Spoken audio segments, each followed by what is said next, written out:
All right, we are now streaming. We're going to wait for a few more moments, get the recorder here, and then start our recording. We're going to mainly look at charts for the day, but first we're going to be looking at a few news story headlines and discussing the pretty large discrepancy between the current economy and the current social unrest and basically the stock market, NASDAQ hitting all-time highs.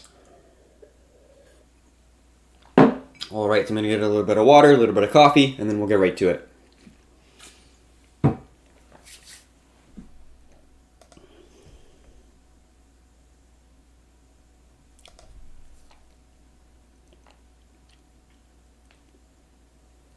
Hey traders, hopefully you're having a good day. Welcome to a global macro update.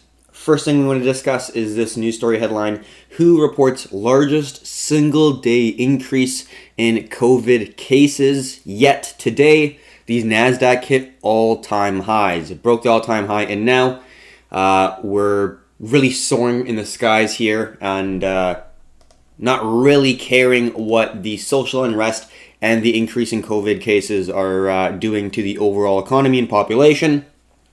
The stock market is even further detached from the overall economy. So before we get into the charts, we do want to look at some economic data that did come out.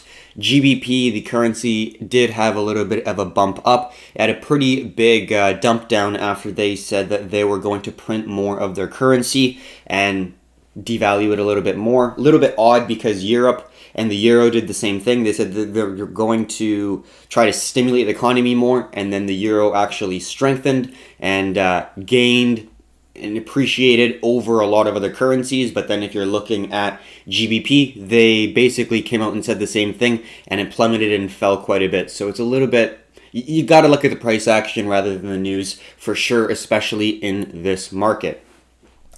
So we did get some positive news for GBP. So the currency is up a little bit from the lows that it had around 2 days ago. And then we did get a little bit of positive news for the US with some increasing new home sales and higher than the actual forecasted amount.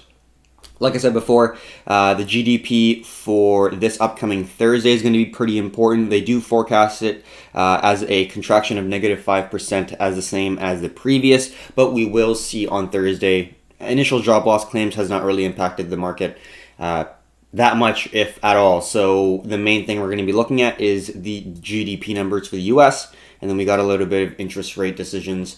They're going to look like they're going to keep it the same, with the forecast is the same as the previous. So we'll see what that comes out to be. So the first thing we're going to be looking at for today is the DXY, which is the US dollar index.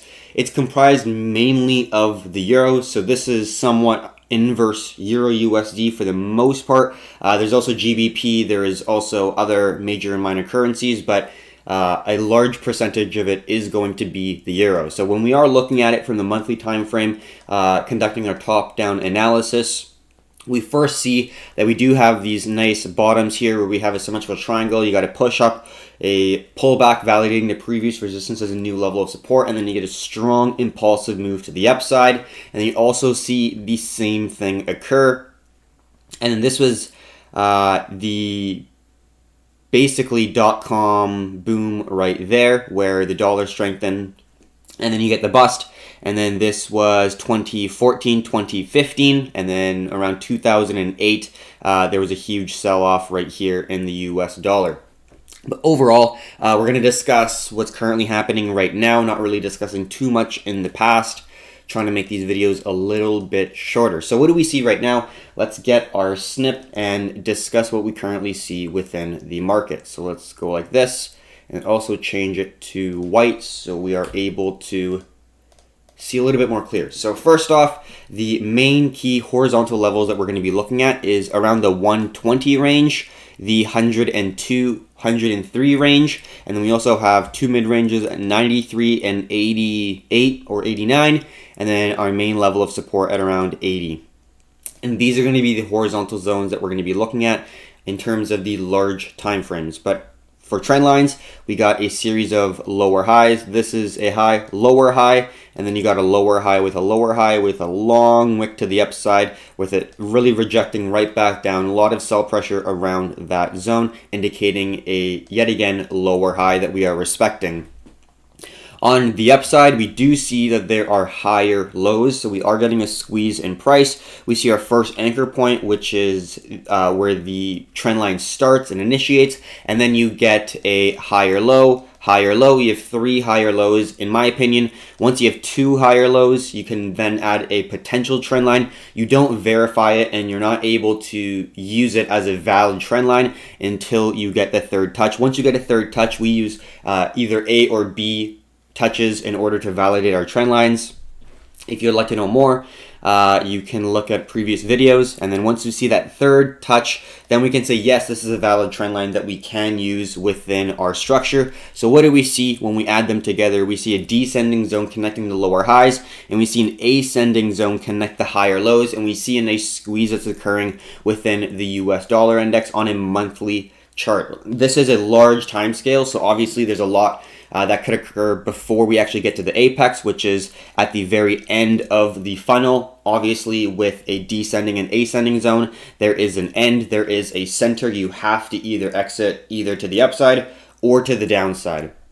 And usually the fundamentals play in it as well. In terms of just my opinion, I do think that the dollar milkshake theory could come into fruition, meaning that we could break up to the upside, meaning that there's more demand for the US dollar, and this is mainly because of the US dollar denoted debt that is around the world for countries as well as corporations.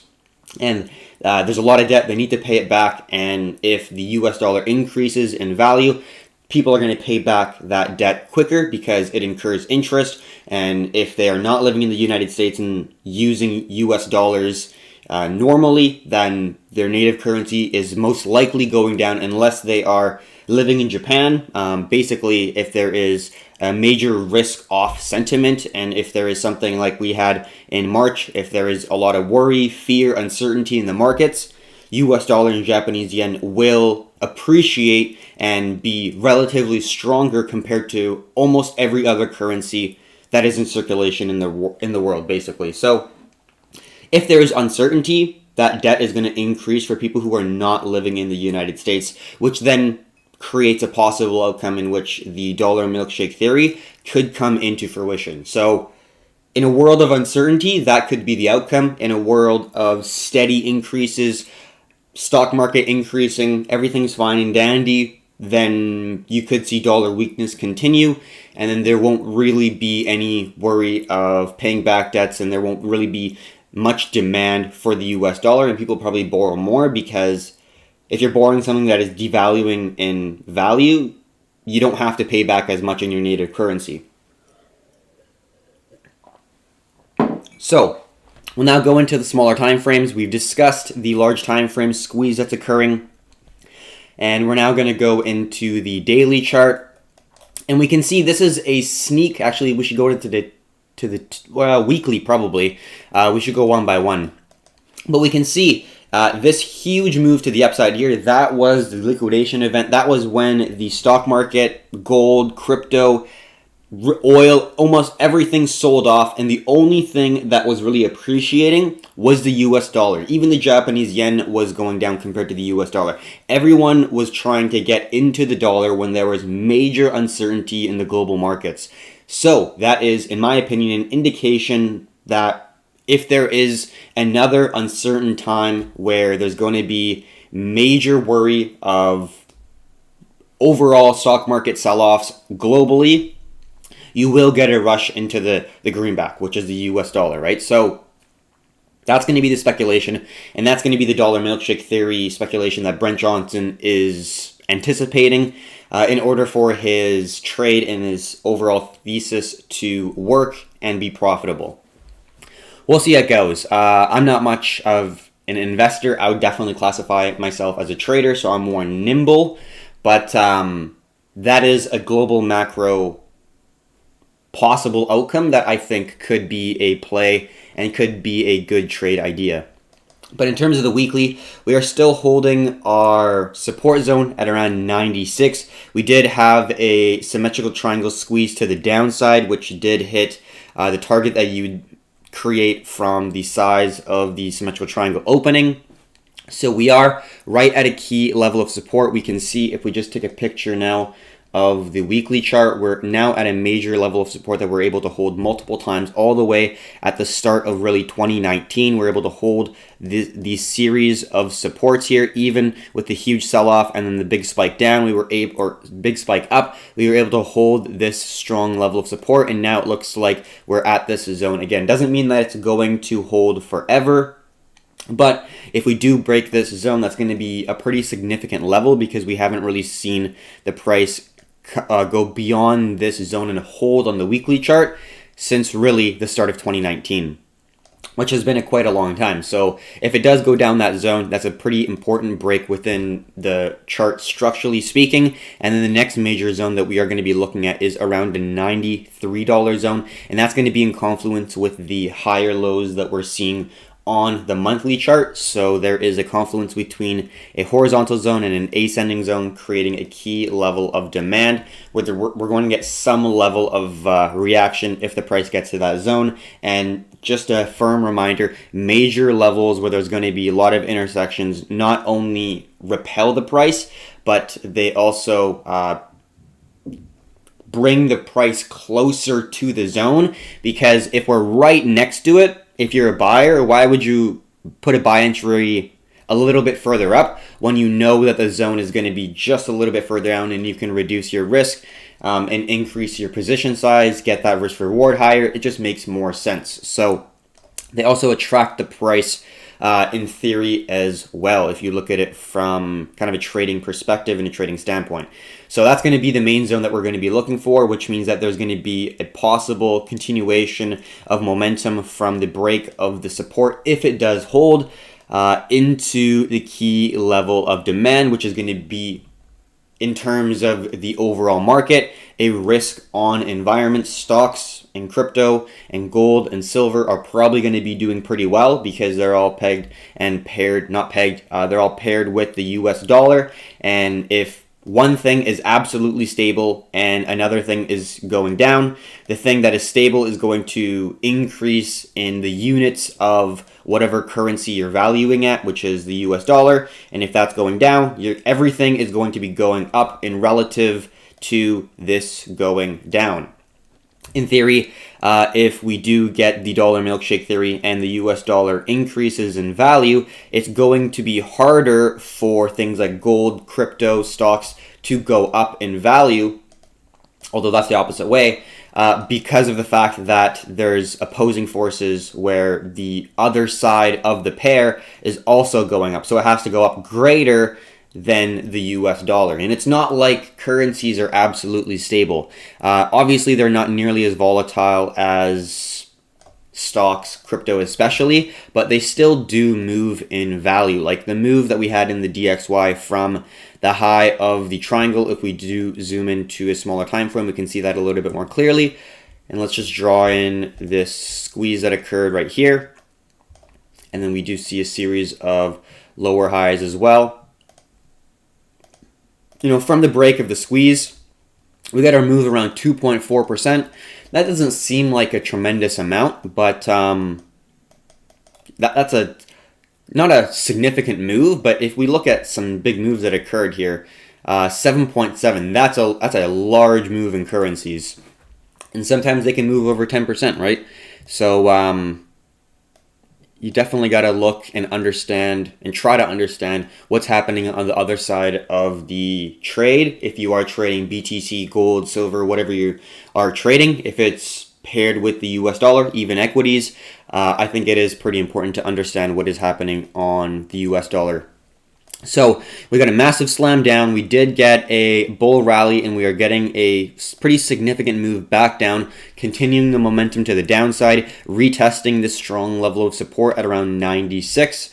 Let's go into the 4-hour chart and see this ascending, looks like wedge that did break to the downside. We've got a nice ascending trend line that's connecting the higher lows, and we also see a ascending wedge. If we go like this, connecting the less higher highs, so it's weakening and it's rolling over. And then once you break the recent low right here, or you can go right here, that's going to be a place, well, we didn't enter it, but that would be the structure that you're looking for. And then once you see a possible type A or type B candle closure validating the previous support as a new level of resistance past the zone of confluence, we have the ascending zone and confluence with the horizontal zone. That's going to be where you're going to be looking for your stop entry order, just below the candle closure of the previous candle, stop loss just above the previous high, and you're looking for the opening for your nice take profit levels as a first level take profit. So that's going to be the structure that I'd be looking for if you are trading, but we're just looking at the DXY to understand what is happening within the US dollar. So right now, it does look like we are carrying our momentum back to the downside, and we're just trying to understand where the next possible zone of support is going to be and where a possible take profit is going to be. So if we're just using geometry, the next possible obvious zone of confluence for support in line with the geometry as well as previous historic price action is going to be around 96. So we'll see if we'll double bottom. We'll probably get some level of a descending zone like so. And if we're going to hold that zone for resistance, we'll be creating a descending triangle. And then if we're going to break this $96 area for a strong level of support break to the downside, that will be the confirmation that we're going to continue the momentum to the downside for the US dollar. And then we'd be looking for potential gold longs. It does look absolutely great. Silver looks really good as well. Overall, I think that will be a situation where it is a risk on sentiment. So stocks will be doing well. Crypto will probably be doing well to some degree. So that's going to be the environment in which you're going to be looking to long things that are more speculative. So we'll see how it goes right now. We are nearing a level of pretty significant demand of DXY. But as of right now, the momentum is to the downside. The sentiment is to the downside for the US dollar. And we might get a bounce, but overall, we're making significant lower lows and lower highs. And I don't want to really go beyond anything under the 4 hour. But we made a strong impulsive move to the downside. Wouldn't be surprised if we get some level of a pullback, but we do know that the geometric potential take profit for this structure is going to be around the 96 zone, which is in confluence with the previous level of support, which is going to be probably we're going to get our next level of sensitivity, next level of potential buy pressure to be put into the market. So that's going to be DXY. We're now going to look at the SPX, which is the S&P 500, and then we'll quickly look at some questions within TikTok and YouTube. But we're going to also go look at the SPX before we jump into the comments. And then also a little bit of NASDAQ, because NASDAQ broke to new highs, which is pretty significant. All right, so the S&P 500 had a massive wick down. This is the 4 hour. Let's go to jump into the daily. We've been in the trading range with the support being around 3,100, 3,075. We see it was a previous resistance, and then it turned into a nice new level of support being validated multiple times. And we also see this resistance. So currently the price is in a consolidation, resting on top of the $3,100 zone and sitting below the 3,150-ish level of resistance. On the daily chart, we got a strong bullish candle to close yesterday, and then today we are getting a strong bullish candle which got a major push to the downside initially in the overnight session in the futures, but the bulls were able to push it right back up, and there was enough buy volume to actually bring it above the open of the candle. So in terms of just technical candle structures, this is looking pretty bullish. If we get the candle to close right at the top or near the top of the range of the daily candle, that's an extremely bullish sign. We're not getting tremendous buy volume to come into the market yet, but overall, in terms of the candles, it does look more bullish. So when we go to the 6 hour, into the smaller time frames, we can really easily identify the consolidation that we're seeing right here. where we have a previous resistance from this ascending triangle turned to a resistance yet again, and then now it's going to be our strong level of support. We got that huge dump that we got on Thursday, and then we got a rally up, and then yesterday night we got that big sell-off that took the price right to the support zone, got bought back right back at the open on the 6 hour, and then we're now slowly trending up, hitting our resistance zone, looking pretty strong. We are decreasing in overall volume, so we're constricting in volume. We're probably going to get a big move, and we are slowly kind of grinding up to the support zone, but we'll see where it goes. It does look like a grind as we look on the 1 hour chart here. I'm looking at a different monitor. So on the 4 hour chart, we see that big wick to the downside. Pretty good to see, but we're seeing it slowly grind, right? Or it's just slowly going. And then if we just go to the 1 hour, I can see it a lot more clearly. So we're getting this slow grinding motion. So if we go and just draw some trend lines, we get our initial series of higher lows, halt on the 3150 zone, push to the downside. We see the same situation occur where you get the same level of resistance, reject this key zone, and then you get a sell-off after breaking a nice level of support. We can probably go like that just to make it a little bit more clear. And now we're getting our third attempt from the buyers. And this 3156 zone is getting attempted for the third time to get broken. And if it doesn't break, I think we're going to get a sell-off, because that's going to be quite a bit of confidence lost from the buyers, in my personal belief, because we attempted not once. Well, you could count this as two, but I'm going to count this as one because we're still getting a series of higher lows. So we get a rejection, but buyers are able to hold it, and then they fail to hold the series of higher lows, and then you get a puke from the buyers, and then you get another support bounce. You get a second attempt, slow run up, and then the buyers could not hold the series of higher lows. You get another puke. Buyers were coming in the support zone, but I think at this time, if we're not able to break above, we're going to get some level of sell-off back to the support, and it's just a matter of if we're able to hold this yet again for the third time, or if we're going to fall and let's go on the daily, come back to our zone of potential confluence. If we break the 3075-ish zone, I think the next zone that we need to hold for the buyers is going to be around the 2975-ish range. So we'll see how it goes.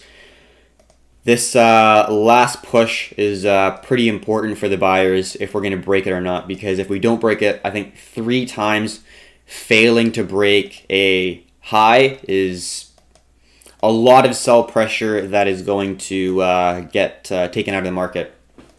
Or a lot of buy pressure that's going to get taken out of market, where we're going to get some indication, I think, if we get an initiation of momentum, that there's going to be sellers coming into the market, buyers are going to exit, and I think that's going to be the risk off sentiment that we're looking for. But as of now, it does look like it is gaining momentum. We don't want to create a bias too early. If it does break the resistance and make a higher high, that's definitely going to indicate a risk on environment. And if you accompany that with the overall analysis of the DXY, where we see the US dollar weakening, that makes sense in an overall risk on sentiment environment in which you're looking for more speculative investments to do better.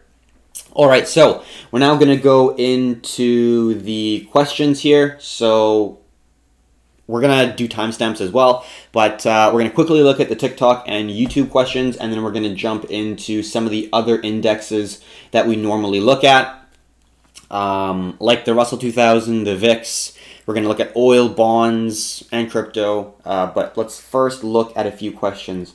Shim, hey Keith, it's Grinder for real. I made it. Glad you can make it. Appreciate you coming. No questions from me, but great analysis and streaming. Thank you very much. Appreciate it greatly. Thank you for coming. It's always a pleasure. And yeah, it's been a while. Good to see you on the other Discord. I don't really hop on other Discords, but that one's pretty cool in that everyone's striving for something. It's business based. It's entrepreneurship based. Seems like a really good group of individuals for sure. All right, so NIG. I'm not really looking at any individual stock. I'm looking at indexes. So indexes are a bundle of stocks in one index. And basically, you can buy that one index to instantly diversify into whatever composite that index is comprised of. So I'm mainly looking at the S&P, which is the 500 largest companies in the United States, and then we'll also look at the Russell 2000, which is an index or basically an index of small caps. And then you can look at some things like the Nasdaq. You can look at the Dow. There's a bunch of different indexes, but I'm not really looking at individual stocks at this moment. It's always a pleasure to listen to your TikTok podcasts like lives. Podcast like lives. Okay, thank you very much. I appreciate it. Yeah, so I'd say it's like somewhat of a podcast. I try to be more regular with it. So, yeah, it's not really scripted or anything, obviously. I'm just going through the charts and basically creating a stream of consciousness of what I currently view in the markets. This isn't financial advice. This is just an opinion from one person who is immersed in the markets and absolutely loves trying to digest information, both small scale and large scale. So thank you very much. I appreciate that greatly. Can we take a look at KO stock? What are your predictions? I'm not really looking at any individual stock, but how about at the end of the video, I'll go over any equity, any chart that we want, but I'll do it at the end of the video when the recording is complete. So I will promise you that. The overall stock market, buy, hold, or sell. As of right now, we're in a squeeze. Like we said, we are testing at 31.56. I'm basically looking at the S&P to get a general understanding of either a risk on or risk off sentiment, meaning if we are in a risk off sentiment, overall global investors are seeking to park capital in safe investments that have low ROI or safe havens like gold and things that you park cash in for safe ROI would be things like US bonds, which basically have extremely low yield, but they're guaranteed by the US government. If you trust the government, you'll trust that you'll slowly get your money back. So that's the overall analysis I'm looking for. But in terms of the short term, I do want to see 31.56 broken on the 1 hour chart, where you see a candle closure breaking above it, and even a validation of that 31.56 zone as a new level of support. Like we saw as an example, this is an ascending triangle. You break, you see a hold, you get a retest, not perfectly, but you're seeing candle closures hold above the zone, and the sell pressure is not able to push it back down below this previous resistance, which is now acting as a new level of support. It's a zone. It's not a perfect exact point on cents, like getting so granular. You got to look at it as a zone, but overall that's indicating, especially where you see wicks to the wicks to the downside, indicating buy pressure to bring back up. That's when you are looking for buys, and we can see this is another example where you see sell pressure keeping the price below that 29.60 zone, 1, 2, multiple rejections, and then you see a higher low hold, and then it's holding breakout. You get a retest, and once you get that retest, validation of a new support from a previous resistance, that's when you're looking for buys, when the market structure shifts. So if you're a trader, if you're an investor, you're not reactionary, you're somewhat passive, and you're looking at the larger global macro picture. If you're in currencies, if you're in equities, you're looking at the overall health of the company in 5, 7, 10-year time. Like Warren Buffett says, if he's buying a stock, if the stock market closes for 10 years, he doesn't need to worry. That's the type of mentality and psychology you need if you're an investor. But if you're a swing trader, it's somewhat reactionary, especially if you're using technical analysis. If it's squeezing towards a zone, I would say it's a little bit more bearish due to the fact that we've tried and attempted to push above this 31.56 zone multiple times, and we failed, where we get slaps in the face from the sellers to the downside, where you see more sell pressure coming into the market compared to buy pressure, indicating volume distribution, and the moves to the downside are a lot more aggressive, where the moves to the upside are like crawling slowly, where like usually in markets, the sell-offs are like elevators and the run-ups or the climbs are like stairs, and it's pretty evident where you can see that right now. So if we get another push to the downside, breaking the zone of confluence where you get a series of higher lows in line with a zone of sensitivity, like here, like if it breaks the 3136 zone to the downside and retest this previous resistance and new support for another level of resistance, that will complete a potential head and shoulders pattern, and that would be a potential entry into a right shoulder, which would be in confluence with this ascending zone and this horizontal zone of sensitivity. That would be a pretty good situation to be looking for a potential short. If you see sell pressure, bullish engulfing candle, double tops, something that's going to indicate lots of wicks to the upside, that's going to be something that you're going to be looking for in order to look for shorts. So that's going to be my explanation to you. We will look at any chart at the end of the video. All right, what about crypto? I will be looking at crypto as well before the Q&A at the end of the video. DSE, what about crypto?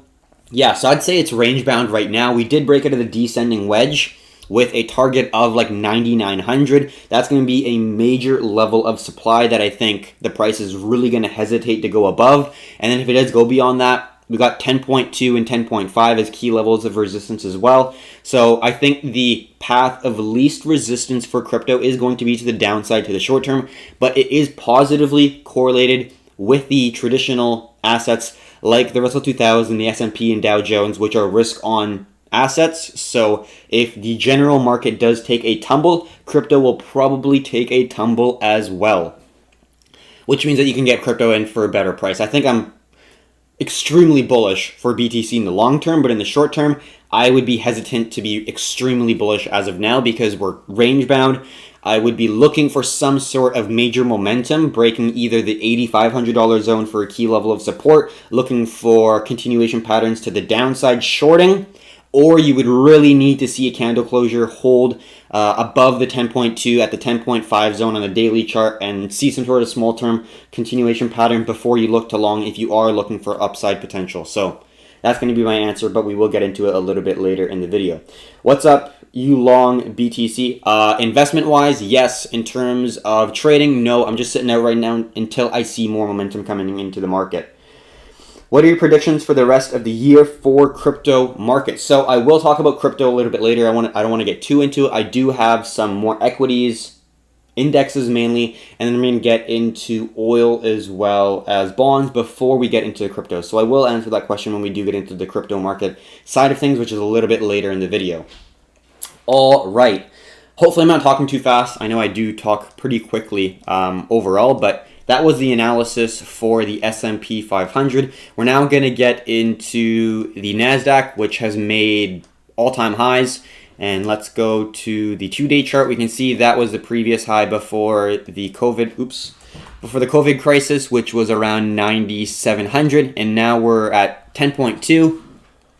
Strong move to the upside. And look how this looks like the BTC chart, really.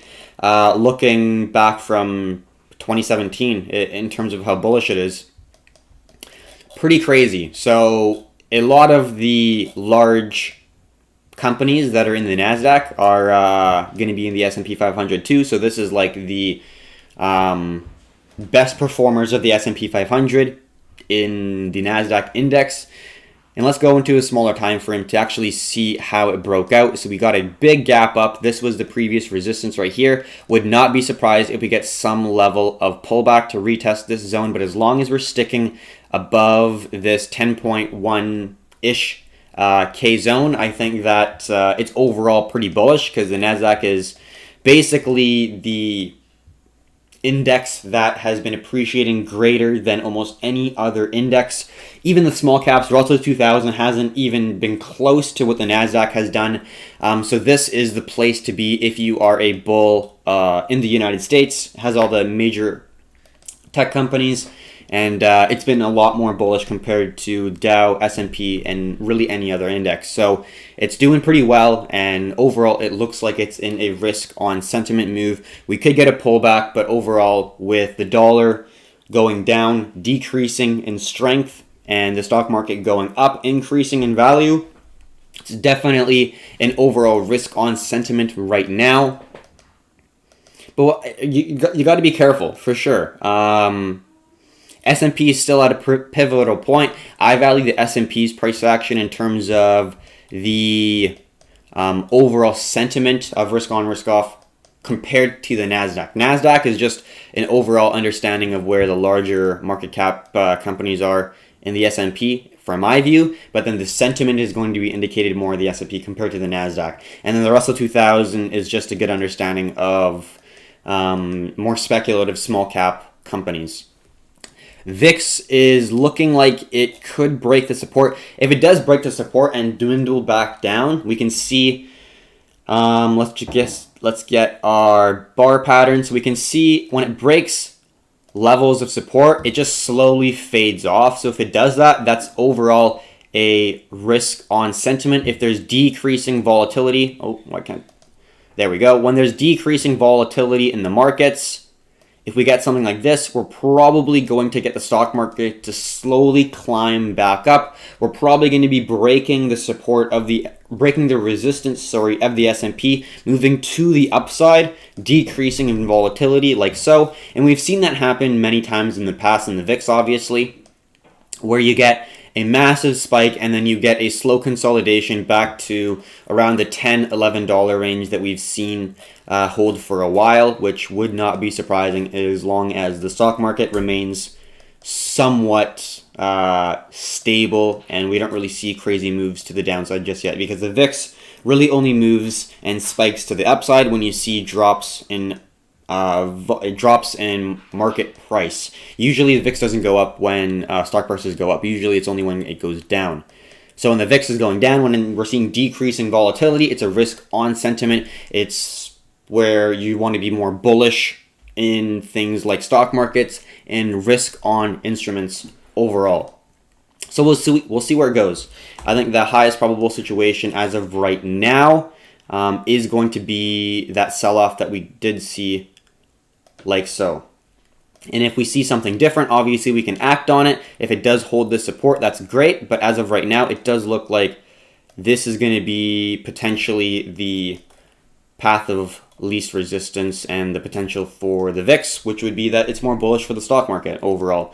You want to see decreasing volatility overall. So that's going to be the U.S. equities.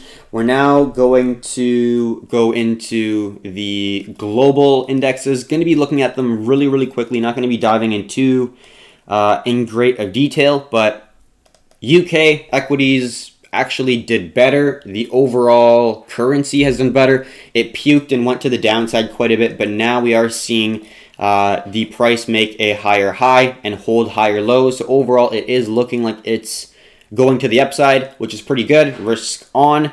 Japan stock market did take a little bit of a tumble today, but it is holding, gaining back ground from its low that it had in that 6-hour time frame, which is a little bit more bullish. But overall, it's been in the consolidation since around the 16th of June. The ASX, which is the Australian stock market, is a very similar situation to Japan. It's had a little bit of a bump up from the 15th, but since the 16th, it's basically in a consolidation, not really seeing any momentum in either direction. And Canada is in basically the exact same spot. So in terms of equities, mostly they're just in consolidation, and then there's only a few real select indexes like the NASDAQ that is seeing all-time highs, that is seeing a much higher bid and much higher demand coming into that index compared to what you can see basically every other index globally. All right, so gonna get a little bit of water, and then we're gonna dive into oil and some bonds. So oil's pulling back a little bit. We do see that it's probably going to be making a new level of support, or trying to make a new level of support. We do see that Brent did end up pushing to the upside. It was hesitating a little bit yesterday when we were making our global macro update, but it did end up really making a higher high from the previous high. So it is now invalidated the double top in both Brent and Western Texas Intermediate, which means that we could see a potential support get created, which was a previous resistance. So we'll see how it goes, but overall, if oil is going up, that's a risk on sentiment. Oil is used in transportation, production, and overall increase in oil demand is increase in activity in an economy, which is obviously risk on. Less fear, more people investing in companies, products, production to try to get more sales. And one man's income, one man's spending is another man's income. Obviously, that's good for overall GDP and gets that economic machine turning and going. In terms of bonds, it is look like it is holding. So obviously, if we're seeing plummets in yield, it means people are driving into bonds. And if we see it kind of sustain, not a lot of people are going in bonds. And if you see it going up, people are actually leaving bonds. So we're getting some stabilization in the 30-year and 10-year yields for U.S. bonds, which means that overall, there's not a lot of investors driving into U.S. bonds, which is overall a risk on sentiment. So right now, it doesn't look terribly bad overall, and it looks more bullish. The main thing we're going to be looking at is the S&P to break the 3157, 3160 zone. Like we talked about in right here, 3156-ish. That's going to be the key zone that we'd like to see the price break before we really initiate our potential move to the upside for any risk on instruments that we are looking at. And if we break to the downside, we're probably going to continue this range and move back to the support zone. That would be a potential sell-off of overall stocks globally. I think crypto would be going down as well. I don't think gold would be doing much in terms of creating any correlation with the sell-off of the S&P. Although if we do get a major sell-off within the stock market, we potentially could get another liquidation event where, because there is so much digital gold out there in terms of contracts, futures, and that amount of sell pressure where you're getting liquidations due to leveraged traders using derivatives in gold, you could get another sell-off in gold in terms of the spot price, where the physical delivery of gold could cost you a lot more than the actual digital cost to buy gold, which is what happened last time. So that could still come into fruition. We don't exactly know. Obviously, it's pretty uncertain times.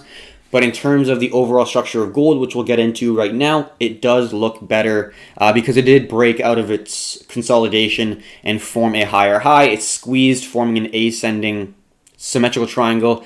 You can kind of argue both, and then it made a strong push to the upside, and now it's retesting the previous support zone. So this is the initial look at gold. All right, so we did spot a potential ascending wedge initially last time we made a video. It did break this zone to the downside, but it held the support zone. We were not bearish or anything on gold. We were just seeing if this series of higher lows held.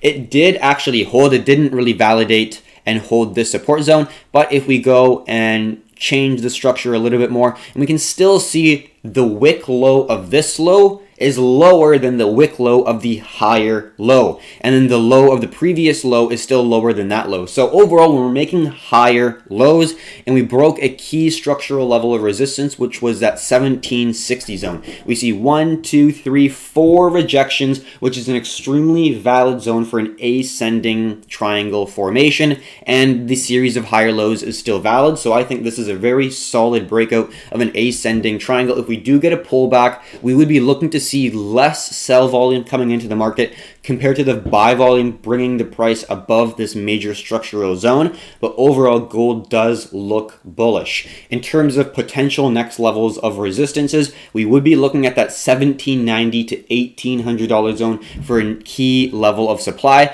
But I think from where we currently are, if we do get a pullback validating the previous resistance as a new level of support, and we get a nice little entry on that impulse push back to the upside, when we get the initiation of shift in momentum back in favor to the upside, that would be, in my opinion, a good structure for a high probability risk reward, as well as a win-loss situation that I would be personally taking, as long as it holds us and validates the new support with a type A or type B candle closure. So we'll see how it goes, but gold does look pretty solid. We could get into the 4-hour chart and discuss why it does look more bullish, and because we can see initially it did have a major rejection back down, but on the daily candle, we did see that it closed where the previous daily candle could not. So on the daily, we got a very strong breakout with a candle closure above the zone. We are looking for a small pullback in order to get the best possible entry we can. But in terms of the overall structure of gold, it does look bullish with the next key structural supply zone going to be around 1790 to 1800. So that's going to be my opinion on gold. It looks pretty damn bullish. Makes sense. The U.S. Federal Reserve has printed, I believe, an increase of 12% in the monetary base, or the supply of US dollars, which is, if you look at it in terms of year over year, that's a shit ton of new money being printed. So usually if there is monetary uncertainty, meaning inflation, the central banks printing too much money, gold does well. Look at the 1970s, gold did extremely well. And I think BTC will fall into that category as well. And usually if gold is in a bull market, silver is doing well as well. We do see that previous resistance turning into a new level of support. I would have really liked to see, we could possibly still get it if we get gold to kind of consolidate a little bit further and pull back, like we talked about, to the nice 1560 zone. Let's just get gold on the 1 hour chart. If we're able to get gold pulling back to this new level of support, that means that silver could be consolidating for a little bit as well. And then we could be constructing a awesome squeeze with a descending wedge on top of a nice structural support, where we're getting a squeeze on top of a very structurally bullish continuation pattern, where we've seen, if we go into 2 hour chart, massive bullish push. We get another flag pattern, bullish push, another continuation, consolidation, and then you get a contraction and volatility, and then you get a break to the upside, and then you get a second contraction on top of the previous resistance, which is now a strong level of support and confluence with a major structural horizontal zone. That, in my opinion, a breaking out to the upside is a high probability situation where you're going to get another bull run like we've seen here, like we've caught both times here. That is going to be my opinion on silver. So it's setting up great. I think it's a little bit too early. I'd really like to see silver consolidate and slowly fall back down a little bit further. You're getting deeper into the funnel on top of the previous resistance, which is going to be a new level of support. On the 4 hour, it looks awesome. If we do break above this resistance zone, I'd be a little bit saddened, because then this structure wouldn't be squeezing a little bit further. But ideally, in a perfect world, I would be looking for one more touch here, come back down, one more little resistance, and then a bump up, creating a higher high. You're looking for that nice pullback, validating as a new level of support, and you're going to be looking for a stop entry above the previous high. That's going to be the entry of silver, in my opinion. So, for those of you who might have not gotten that, let's just draw it out. So we see this resistance and this support zone. And initially when we had this zone right here, I was anticipating either a move to the downside hitting the support zone, or we're going to get a break to the upside. We are reactionary, and then from this squeeze, we broke to the upside, and now we're using this previous resistance as a new level of support, which is great to see for the overall buyer sentiment, long sentiment for silver. So now we're using this previous resistance as a new level of support, and I'd ideally like to see another resistance squeeze the price deeper into this new funnel before we get our break to the upside. And what we're looking for specifically is for this descending zone to get acted as a new level of support, and we're hopefully looking for a previous level of resistance to act as a new level of support as well, and we're going to be seeing a higher high. We're looking for that higher low. So the market structure in a consolidation has been broken, so the momentum is to the upside. We're looking for the completion of the exhaustion pattern before we look for the impulsive pattern to commence. We want to be already in the trade. So that's what we're going to be looking for in terms of the entry, and then we're going to be looking for a stop entry on top of the previous high, so we're able to enter. That was poorly drawn, but we're looking to enter at the completion after the completion of the pullback, when the momentum is starting to kick back up to the upside. So that's going to be the overall structure. I really would like to see this slowly move back to the downside if gold is going to have a pullback. It may not. That's going to be the final pullback zone right there, and it hasn't really hit it yet, so I'm going to be a little bit more patient. We'll see how it goes, but that's going to be the ideal situation for me to be looking at. And then the gold and silver ratio hasn't moved much, so we're not really going to be discussing it at this point in time. So that's the overall global macro update. We went over quite a bit of stuff. And I'll just keep this on the S&P 500 because it does look like it is slowly pushing to the upside here. And we're going to go over the questions right now. And then we're also going to now be looking at the realm of crypto, looking at BTC and total to BTC dominance. And then we'll go over any real charts that you guys would like, any equities. Just give me the ticker and I'll look at it. Not going to do any FA fundamental analysis. I'm not going to be looking at 10Ks or anything. That's just going to take too long. But I'll just be looking at the charts. Not really going to be doing anything in terms of looking at earnings reports or anything. But just looking at charts for today. All right, so DSE, I will be going over crypto. So I will talk about crypto predictions. I do think that we're going to get more of a consolidation than people think. And we'll look at the weekly chart, looking at that large symmetrical triangle, that squeeze between the higher lows and lower highs. We'll look at that chart because if you are assuming that the consolidation will continue, the large symmetrical triangle indicates that we could have a lot more consolidation to go before we actually break out. So we gotta have that assumption that it could consolidate until it inevitably does break out. And that is when we want to be really shifting our bias. But I think that's a little bit too early to be calling at that at this point right now.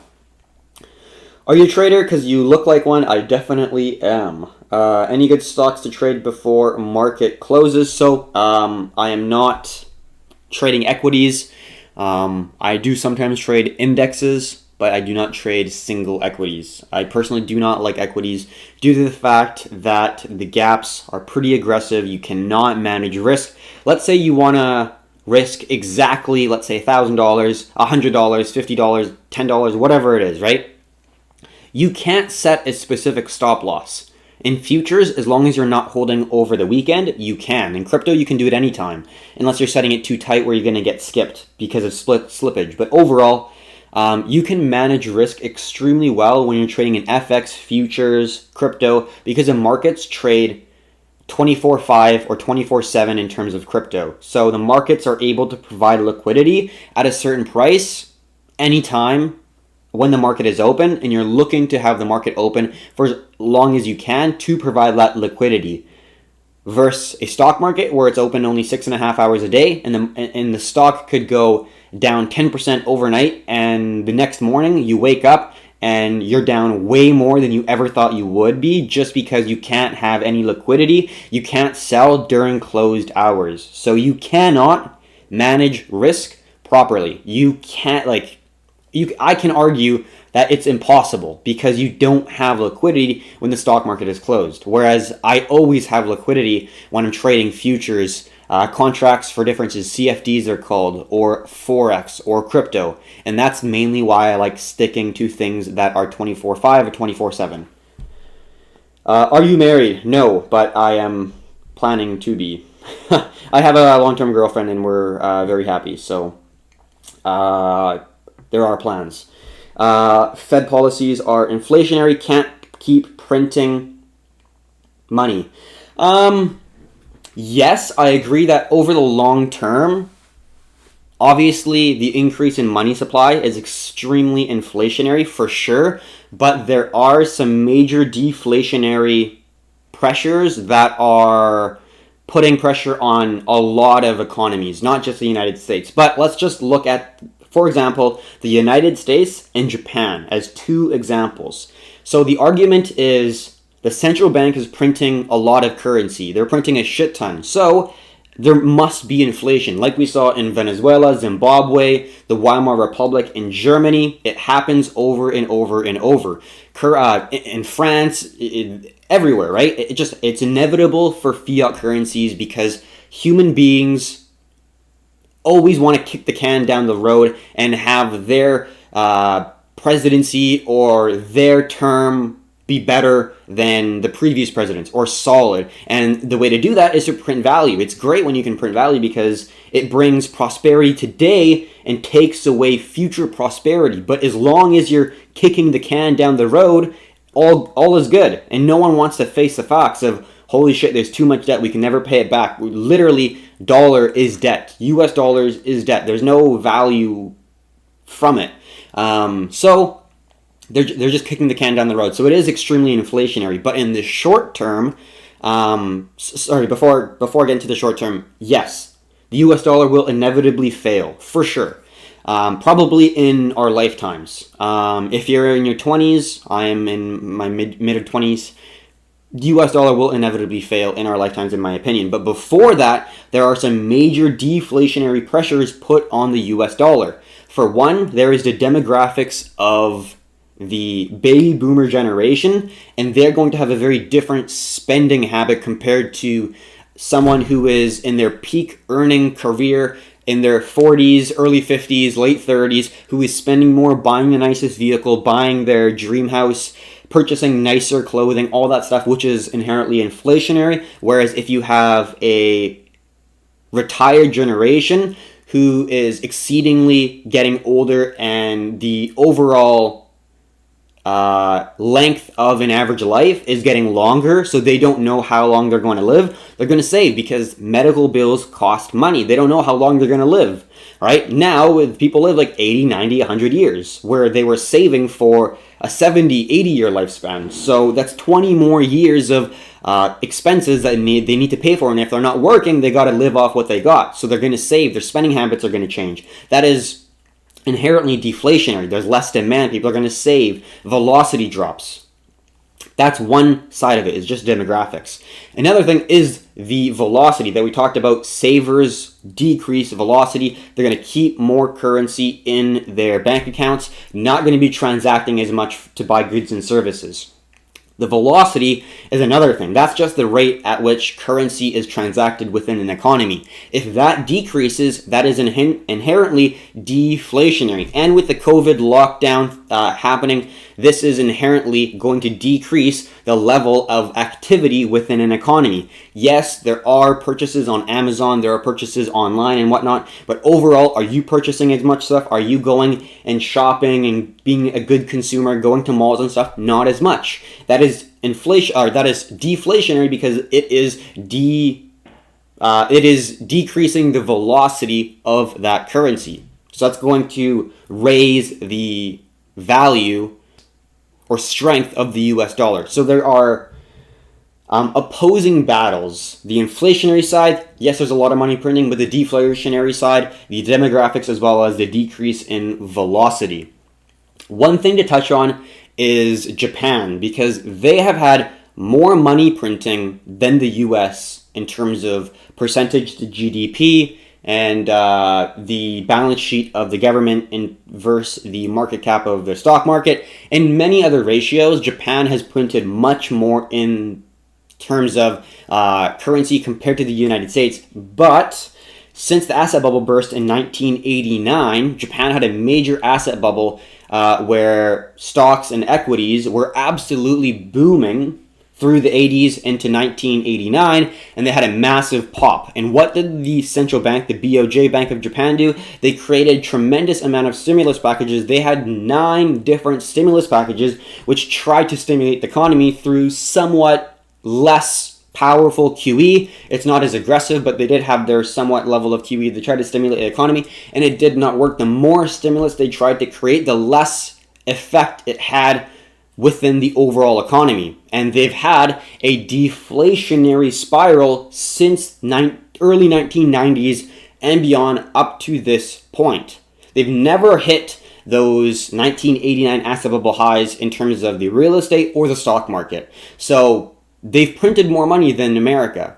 The setup in terms of inflation is there. But the demographics, which is worse than the United States, they have a terrible demographic pyramid where the older generation surpasses the number of individuals compared to the working class by a greater amount than you'd like in any economy, that is creating a lot of deflationary pressure, and the velocity of currency is going down, and that is creating additional deflationary pressure. They're not getting inflation. So central banks around the world are saying, hey, Japan isn't really seeing any real inflation, so we shouldn't really see it for, let's say, 20, 30 years either.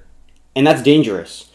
So we'll see how it goes. But yeah, that's just some things to keep in mind. It's not just central banks print money, instant inflation. There's a lot that goes into it. And we've seen through the experience dealt in Japan that a deflation for decades, even with extreme proliferation of currency, is an outcome that is a possibility. Just something to know.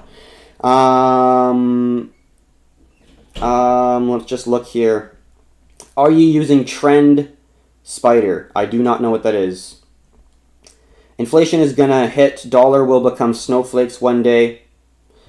Yeah, inevitably, but like I said, there are some things to note. But I do agree with you that inflation and hyperinflation and the debasement of currency to a point where it becomes worthless, and there's going to be a shift where there's going to be no confidence in really any currency. It's going to get to a point. It'll take a long time, but in our lifetime, I think it will happen. Paul says, Riot. That is we'll look at all the equities after, but Riot is a ticker symbol for a company that I believe mines BTC, but it's a way to gain exposure in the crypto market without actually purchasing or owning cryptos, and you can gain exposure in the equity markets. Mara, M-A-R-A, is another one. Riot is another one. There's a couple of them that are pretty good. Dash, D-A-S-H, is another one, which all are either in the mining or staking business, which basically you have a lot of crypto. You can stake, host nodes, host master nodes if you're in Dash and all that stuff. But yeah. Look at KO stock, please. Yeah, I will at the end of the video. It's actually taking a little bit longer, but we're getting more interest, which is great to see. But at the end of the video, we will go over all equities and all that stuff. I don't understand BTC mechanisms, so I don't trade it. Yeah, I think that's good. If you don't understand something, you shouldn't trade it. You should only trade or invest in things you understand. So I think that's a great way to go about making decisions, is don't really invest, trade, unless you understand what you're trading, what you're investing. Good call on your part. How can I get in touch with you virtually, says DSE. You can join our Discord. We have a Discord that's absolutely free to join, and I am on there very actively. And you can find our Discord by going to our website, performante.ca, and then you can find our Discord there. It's pretty obvious how to join. And then my name is Keith. You can message me and get in touch with me. That's not a problem. I really enjoy talking economics, global macro, investing, trading, entrepreneurship. So yeah, if you'd like to, definitely don't hesitate. Which exchange is best for crypto trading in your opinion? Probably, says Paul. I would say it depends what you're looking for, and also it depends on where you are living. US has some difficulties with finding good exchanges. If you're living in the US, I wouldn't really recommend Coinbase because it has some pretty expensive fees. Coinbase Pro is not so bad. It does have low liquidity. Binance US is not bad. It does have lower liquidity. If you are all right with using a VPN, we cannot condone using a VPN, but if you are going to use a VPN, I would say Bybit is a good option. BitMEX definitely has a lot of slippage and error issues, and they've kind of been like finicky with like liquidation, and like I don't really like them that much. I'd much rather use Bybit. They have high liquidity. It's overall great execution. I would not recommend using market orders, but if you are using market orders, overall, you don't get that much slippage. They have great UI. You can leverage, trade multiple assets. You can hold in USDT, which we've talked about isn't the best because they've had some scandals, but overall, I'd say Bybit is a good exchange if you are using derivatives. And if you're not, if you're out of the US, Binance is by far your best bet. It gives you a lot of options to margin trade, not just BTC, but a lot of different alts where you can borrow alts, sell them on the market, which means you can short a lot of different alts, Matic, Atom, smaller alts as well, so which is great. So you can go both ways. So I would say if you're not in the US, Binance and Bybit. If you're in the US, Binance US potentially, Coinbase Pro potentially, or Bybit if you're just trading on a derivative and don't mind using a VPN. All right. I don't know you very well. Can you please make short resume about you and your occupation? Happy face. Thank you very much for all the effort and precious time spent with us. Yeah, no problem. I appreciate you coming in and giving your 2 cents and being a part of our community, our engagement, and it's a two-way street for sure. So we're now going to go into the crypto realm, but we really want to construct the risk-on, risk-off thesis and kind of sentiment before we jump right into crypto. And I'll actually pull up 2 tabs here to give a reason why we do this. It's not out of random. It's because we are looking at correlations within the market. The correlation is not just looking at a chart and saying, it looks similar. It's a mathematical formula that takes data from a certain amount of days, collects it, brings it together, and assesses how often did it go up at the same time, down at the same time, consolidate at the same time. How similar are the price movements in terms of every single movement and data piece within that time frame. So it's a lot more than just looking at a chart.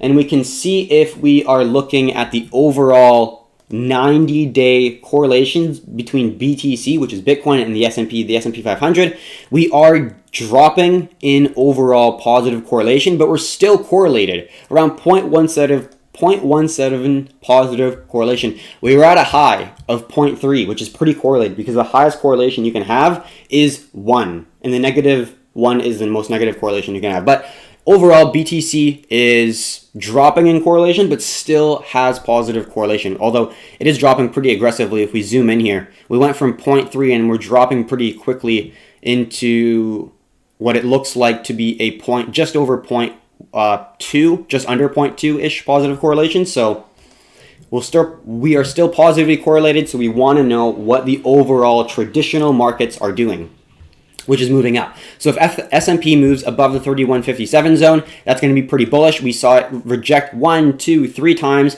and if we're able to break above that zone, like we saw in this larger structure where we had a consolidation, we broke the resistance, retested the resistance for a new level of support, and then we held a nice continuation pattern, ascending triangle, and then we got a strong bullish push. If we break the 3157, I think we could see something similar where we get a continuation. And why is that? We're in a larger time frame expansion.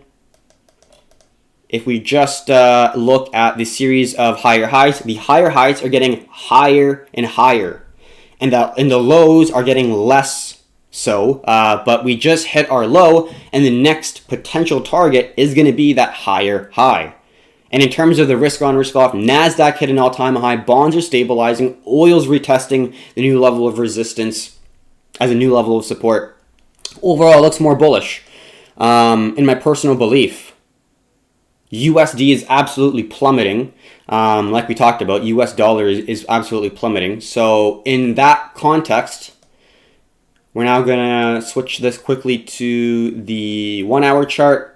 And then we're going to jump into the realm of crypto. All right, so that's going to be my overall analysis. We are now going to be looking at the US dollar not the US dollar, BTC. But we're going to go from the daily and draw a picture and discuss what we currently see within the market.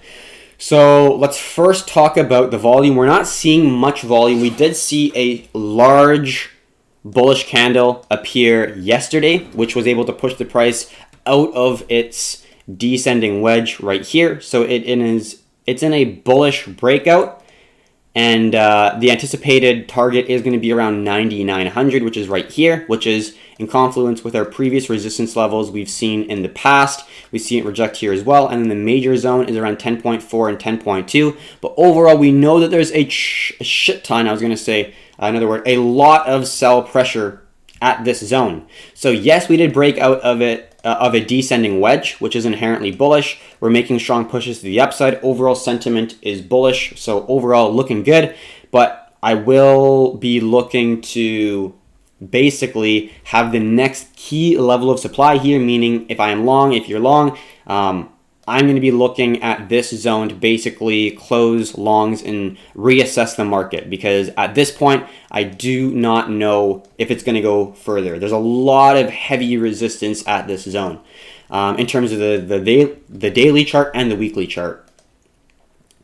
And also, there's not a whole lot of volume coming in, which is not great to see. You are looking to see increasing buy volume coming in, not much sell volume coming in. But overall, you're seeing very, very limited amount of volume on both ends, which is not really great.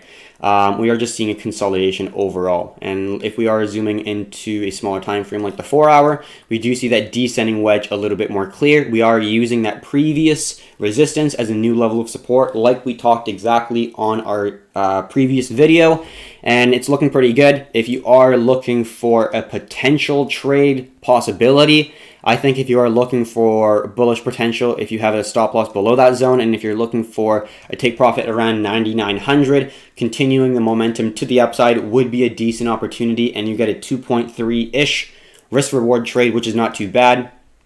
You can't really complain. Anything over 2, I'll take, as long as it's a good structured high probability setup, but I don't even touch anything under 2 risk reward.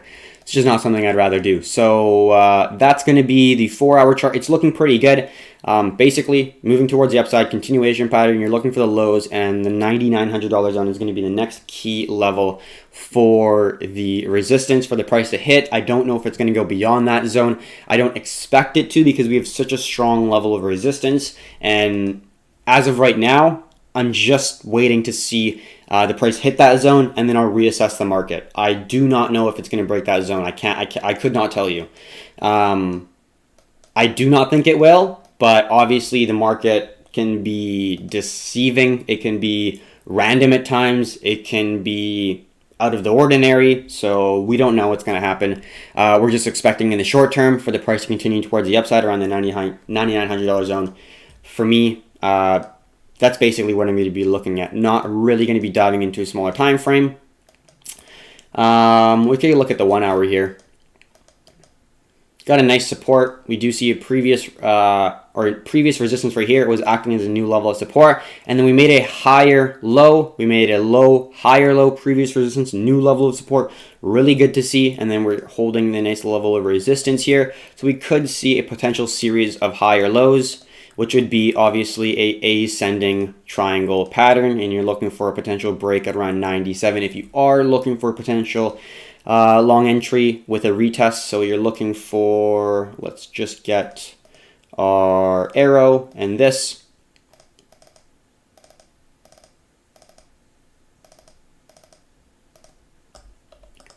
Ideally, that's what you're looking for, and you're looking for entrance at the stop entry above when it's breaking to the upside, and then your stop loss will be just below the previous low right here, giving some room within the key zone, and then your take profit's going to be probably somewhere around. That's how I would play a potential ascending triangle pattern if we do get one, but we'll see how it goes. It's obviously way too early to assess it. Oops, let's just bring that back on. Also, we do have a free indicator for people. It's the Performante Average Bitcoin Volume Indicator. What is it? It is the accumulation of different volume on the transactions taking place on BTC versus either USD or USDT on all the major exchanges. We're talking about Binance, Bybit, BitMEX, Kraken, OKX, Bitfinex, Coinbase, all those exchanges, all the major exchanges. You have an accumulation of those averages put into one single data set that you're able to use with a little bit more dependability, because it's an average of many different exchanges instead of one exchange. Remember that if you're using any sort of VSA, volume spread analysis, where you're conducting in comparison of volume with in confluence with price action, you need to have a dependable volume source, unlike crypto, because if you're just looking at Bitfinex in terms of volume, you're not going to get the entire market. If you're trading on in equities, you have equities that only trade on, for example, the New York Stock Exchange or the NASDAQ, right? Certain exchanges. So that gives you a single data feed in which you can trust the volume. So you do have to understand the volume and where it's coming from, basically. So that's the overall structure for BTC. We're now going to look at BTC dominance. So we try to understand BTC dominance. It really hasn't done anything. But if it falls, if BTC dominance goes down, overall, we're in a crypto bull market because people are only really going to be putting money in more speculative coins when the overall crypto market is trending upwards. If it's a bull market, there's fresh money coming into the crypto realm, the crypto sphere, and capital is getting funneled into more speculative, higher potential ROI investments, and people are going to be trading alts. It makes sense. You'll make more money trading alts than trading BTC if you're unleveraged, because alts generally will rise at a faster rate compared to BTC. But if you are in a bear market, capital will funnel back into BTC because BTC will hold its ground and hold its value far greater than any other alt, other than obviously like a stable coin, but that's a totally different, you get no appreciation, obviously. But in terms of any other alt that is not a stable coin, BTC will hold its ground better than any other altcoin. So people will funnel capital back into BTC in a bear market or consolidation, and people will outflow capital from BTC into alts in a bull market. So we're in a very pivotal zone right now. If it booms and pushes to the upside, we're going to get another bearish momentum push in BTC and the overall crypto market, in my personal belief. But if we're going to get a push to the downside where we're going to break this series of high lows, that means crypto is probably going to be in a bullish momentum, and it's going to be breaking resistances, holding supports, and it's going to be looking more bullish. So this is a good overall indicator in my view. You don't trade this, but it's a good indicator where either you should be in alts and be looking at things like Ethereum, even XRP, BNB, Link, ZEC, ADA, Cardano, looking at Atom, Matic, stuff that can appreciate quite significantly. And has liquidity. That's also the thing that you have to look into. If you're trading like $1,000, you can basically trade anything on Binance. It'll be liquid enough, basically. But if you're trading, in the tens of thousands or greater, you want to have some sort of liquidity, especially if you're going beyond that. If you're like in six figures, you basically want to be trading like BTC, Ethereum, XRP potentially, and Link has pretty good volume, but you're not going to be trading anything beyond that, just because you'll get a lot of slippage, you won't get the best execution and all that stuff. All right, so just looking at the questions here. Got 20% on my battery, that's why it stopped for a little bit on my phone. But anyways, that's going to be the crypto market update. In terms of, let's just talk about, this one person wanted to talk about end of year potential predictions. So let's go to 2021, January 4th, 2021.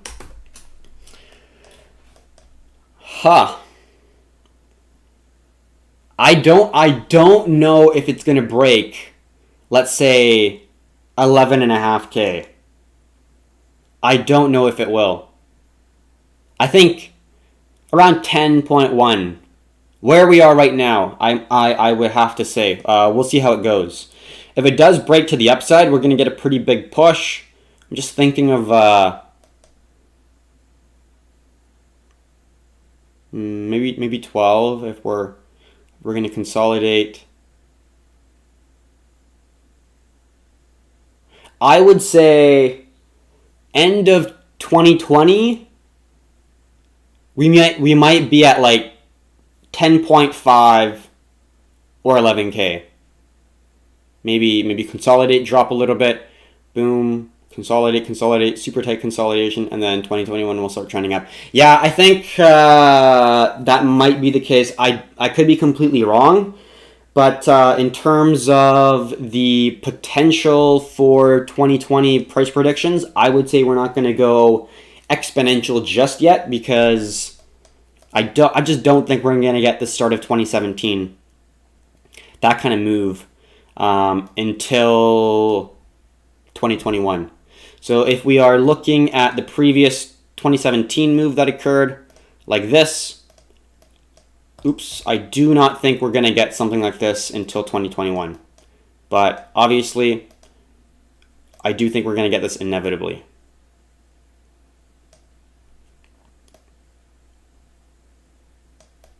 Kind of like that. That could be an opportunity, I think. That's going to be the potential. I think we're going to get a lot more consolidation before we get the massive bull run. But in terms of what's happening in the global macro scale, obviously things could be different, because if there is a lot more money printing, especially if it comes into winter, if there's more lockdown, if more large corporations get bailed out, you will see the value of the US dollar die off, and we're already seeing that in the current market. Let's just get that into the 1 hour chart. So if it does continue, obviously we would see BTC continue, but that's going to be my overall 1 hour analysis. We will see how it goes. So that's going to be the completion of the global macro update. Thank you very much for watching. Like I said, I will post this with timestamps on YouTube in a bit, but hopefully you got something from it. Hopefully you enjoyed it. If you were entertained, engaged in any way, it'd be great if you liked the video and if you would subscribe, so we know that we should continue to make videos like this. We do post on TikTok for lives as well as YouTube, but if you are watching on TikTok, I highly recommend watching on YouTube, because you're able to see the monitor in greater detail, and you can obviously just see the overall detail of what I'm talking about a lot more. So we'll see how it goes. A lot of interesting stuff happening, but in the short term, the major key thing I'm looking to see either break either to the upside or downside is going to be S&P, either the 3157 zone or the zone of confluence, where we're breaking the series of higher lows and breaking the 3136 zone. That's going to be the main zone that if we break, I'm going to be looking for risk off structures and trying to get exposure to the downside, where the bears are going to be winning in the overall market. That's going to be the sentiment that I'm going to have right now. But until that happens, it's looking bullish. So that's going to be my video. Thank you very much for coming. Take care, everyone. Hopefully you're having a good week so far. Don't really see anything else. All right, bye for now, and until next time.